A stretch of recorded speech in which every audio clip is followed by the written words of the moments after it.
Hasreten Marifetler YouTube kanalıma hoş geldiniz. Öncelikle nasılsınız? İyi misiniz? İnşallah hepiniz çok iyisinizdir. Bugünkü örgü anlatımımda bu iki şişle örülen Selanik örgü modelinden oluşan yeni doğan bebek patik modeli yapımını sizlerle paylaşmak istiyorum. İnşallah sizler de beğenirsiniz ve hep birlikte deneriz.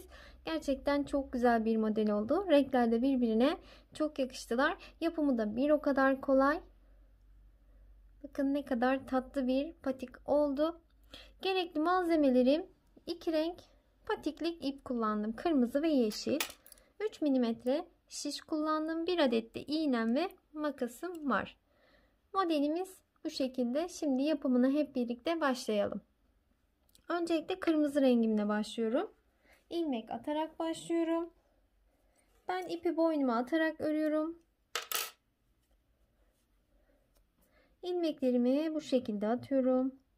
Sizler nasıl örüyorsanız ve ilmeklerinizi nasıl atıyorsanız o şekilde başlayabilirsiniz örgümüze. 46 ilmek atalım. 46 tane ilmeğimi şişime attım. Örgümün arka yüzündeyim. İlk ilmeği örmeden aldım. Diğerlerini ters olarak örüyorum.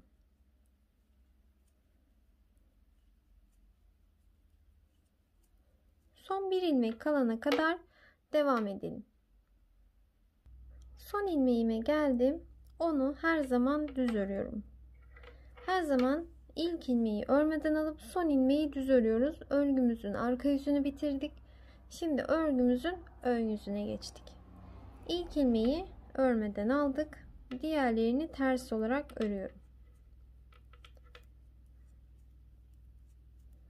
Yine son ilmeğe kadar ters, son ilmeği düz öreceğiz. Bakın bir diş haroşa sırası oluşturdum.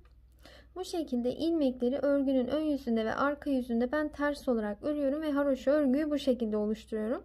Toplamda 4 diş haroşa sırası örelim. 4 diş haroşa sıramı ördüm. Örgümün ön yüzündeyim. Bakın 1, 2, 3, 4. Şimdi burada artık modelime başlayacağım. İlk ilmeği örmeden aldım. Bir diğerini ters ördüm. Bir diğerini düz ördüm. Bir ters, bir düz. Bakın şu şekilde bir ters, bir düz, bir ters, bir düz olarak sırayı tamamlayalım. En son 2 ilmeğimi düz ördüm. O şekilde denk geldi. Şimdi örgünün arka yüzüne geçtim. Örgümün arka yüzündeyken ilk ilmeği örmeden aldım. Bir diğeri ters, ters olarak ördüm. Bakın bu düz ilmeğim. Düz görünüyor. Onu ilmeğin içine batarak değil, şöyle alttan batarak düz örelim. İlmeği serbest bırakalım. Tersi ters, düz ilmeği ilmeğin içine batarak değil, bakın alt kısmına batıyorum. Şöyle yakından göstereyim. İlmeğin altına battım. Düz ördüm. İlmeği serbest bıraktım. Tersi ters, düz ilmekleri ilmeğin şöyle altından batıyoruz. Altına battım, düz ördüm, ilmeği serbest bıraktım. Tersi ters, düz ilmeğin bir altından batarak düz, tersi ters. Bu şekilde tersleri ters örelim, düzleri bir alttan batarak düz örelim. Sırayı tamamlayalım. Örgümün ön yüzüne geçtim. Bakın şöyle düzlerim belli oldular. Düzler, tersler. Şu an örgünün ön yüzündeyim. İlk ilmeği örmeden aldım. Görünen ilmeğim ters, ters ördüm. Bir sonraki ilmeğim düz. Yine onu şöyle bir alttan batarak düz örüyorum. İlmeği serbest bırakıyorum. Tersi ters, düz ilmeği ilmeğin içine değil, bakın şuraya alt kısmına batarak düz örüyorum. Tersi ters, düz ilmeği şöyle alttan batarak düz örelim. İlmeği serbest bırakalım. Düzlerin içine değil, alt kısmına batıyoruz. Bakın ilmeğimiz burada. Biz alt kısmına batarak düz örüyoruz. Bu şekilde ilerleyelim. Örgünün ön yüzünde ve arka yüzünde aynı işlemi yapacağız. Tersler ters, düzler bir alttan batarak düz öreceğiz. Bu şekilde bakın Selanik örgü modelini oluşturmuş olacağız.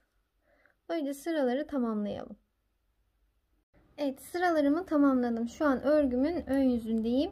Şöyle bakın, şu Selanik örgünün dişlerini saydığımızda toplam 8 sıra örmüş oldum. Bakın şöyle 1, 2, 3, 4, 5, 6, 7, 8.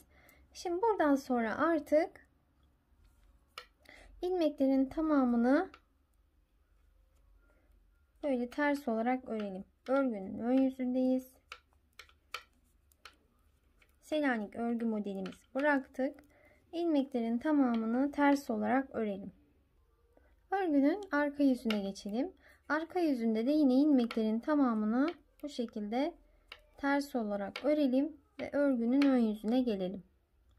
Evet, örgümün ön yüzüne geçtim. Bir diş haroşa sırası örmüş oldum. Şimdi ilk ilmeğimi örmeden alıp 13 tane ilmeğimi bu şişimi örerek alıyorum bu şekilde.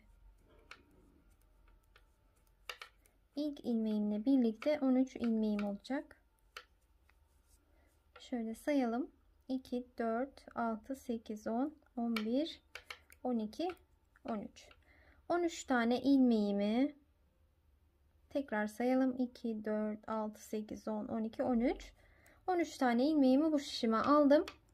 Sonrasında 13 ilmek kalana kadar ortadaki ilmekleri 2 ters öreceğiz. 2 ilmeğin ikisini birlikte ters ördüm. 2 ilmeğin ikisini birlikte ters ördüm. 2 ilmeğin ikisini birlikte ters ördüm. Böyle ilmekleri 2 alarak ters örelim. Ta ki 13 ilmek kalana kadar. Burada ortadaki ilmekleri eksiltmiş oluyoruz.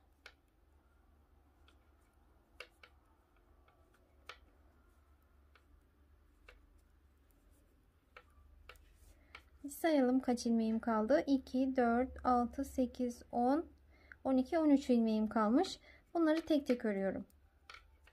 Bu ilmeklerimizi tek tek örerek sırayı tamamlayalım.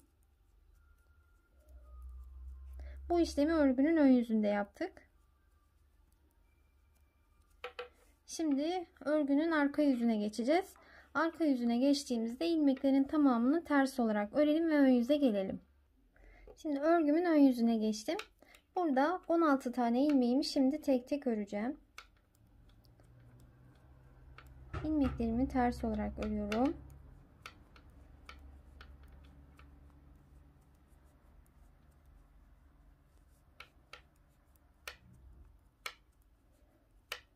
Sayalım kaç ilmek ördük. 2, 4, 6, 8, 10, 12, 14, 15, 16. 16 tane ilmeğimi ördüm. Şimdi burada 2 ilmeğin ikisini birlikte ters ördüm. Bir diğer 2 ilmeğin ikisini birlikte ters ördüm. Geriye 16 ilmeğim kalacak. 2, 4, 6, 8, 10, 12, 14, 16. Bu 16 tane ilmeği de tek tek örelim. Böyle tek tek örerek sıramızı tamamlayalım. Örgümün arka yüzüne geçtim. Burada ilmeklerin tamamını böyle ters olarak örelim ve sıramızı bitirelim. Evet, ilmeklerimizi saydığımızda elimde 34 adet ilmeğim var. Şimdi bu ilmeklerimle artık devam edeceğim. Hiç artma eksiltme yok. Bir diş haroşa sırası örelim. İlmekleri örgünün ön yüzünde ve arka yüzünde ters olarak örelim. Şimdi öncelikle bu sırayı tamamlayalım ilmekleri ters örerek. Şimdi sıramı tamamladım. Örgünün arka yüzüne geçmeden sıra sayılarını sizlere vermek istiyorum. Örgünün ön yüzündeyiz. Selanik örgü modelinden sonra 1, 2, 3, 4 diş haroşa sırası örmüş olduk. Şimdi buradan sonra şöyle örgümü çeviriyorum. Arka yüzündeyim. Burada artık yeşil rengime geçiyorum.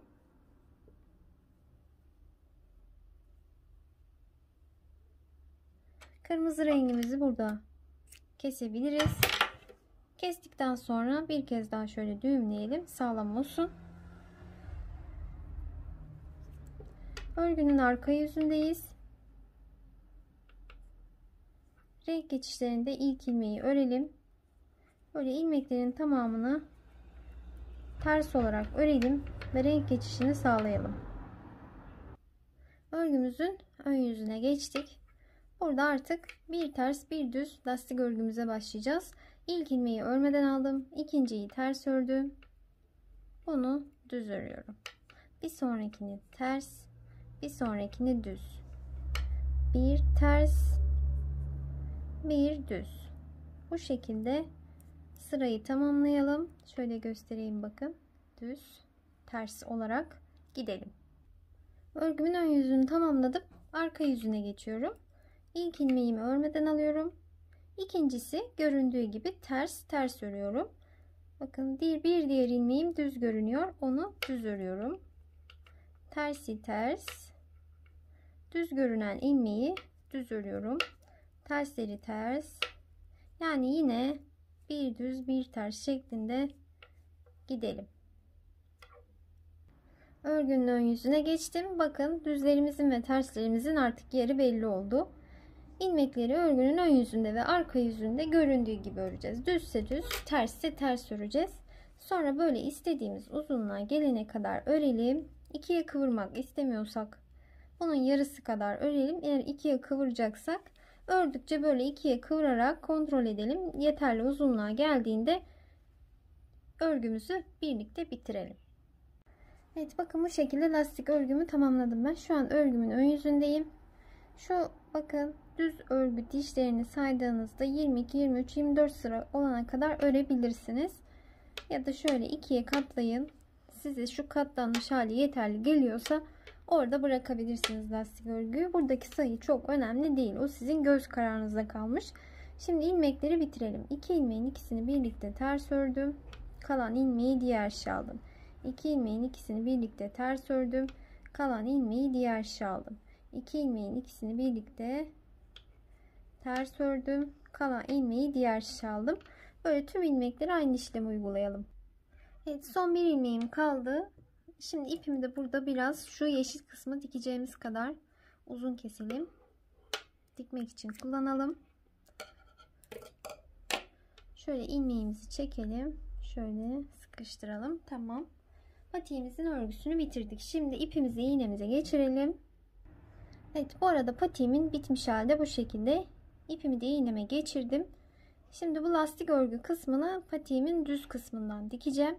Düz tarafından dikeceğim. Çünkü ters kıvırdığımızda daha güzel görünsün diye. Şimdi böyle başlayalım dikmeye. Öncelikle patiğimizin iki uç kısmını şöyle sabitleyelim. İlmeklerin iç taraflarına alalım. Bakın şöyle.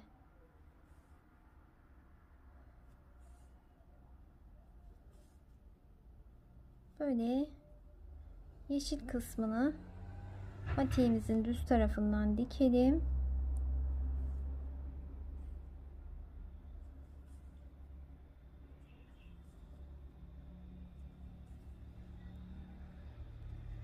Şimdi burada ipimizi düğümleyelim.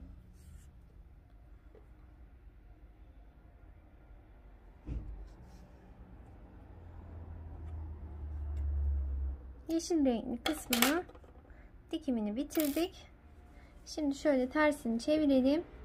Patiğimizi ve iğnemize kırmızı rengimizi geçirerek şuradan başlayalım ya da buradan başlayarak böyle tamamını dikelim. Buraya kırmızı kısmını tersinden dikelim.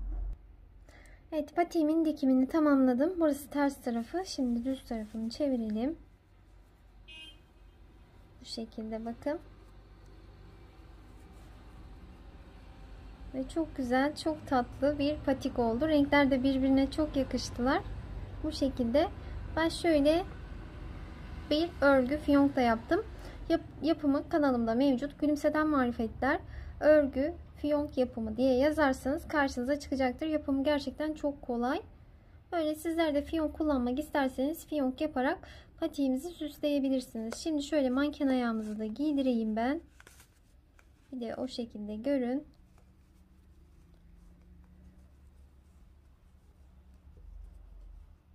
Bakın süslenmemiş hali de bu şekilde. Sade haliyle de gerçekten çok güzel. Umarım sizler için faydalı bir video olmuştur. Bir sonraki videolarımda görüşmek üzere. Hoşça kalın. Beni ilk defa bu videomda izleyenler, tanıyanlar kanalıma abone olursanız çok mutlu olurum. Görüşmek üzere. Hoşça kalın. Sizleri çok seviyorum. Kendinize çok iyi bakın.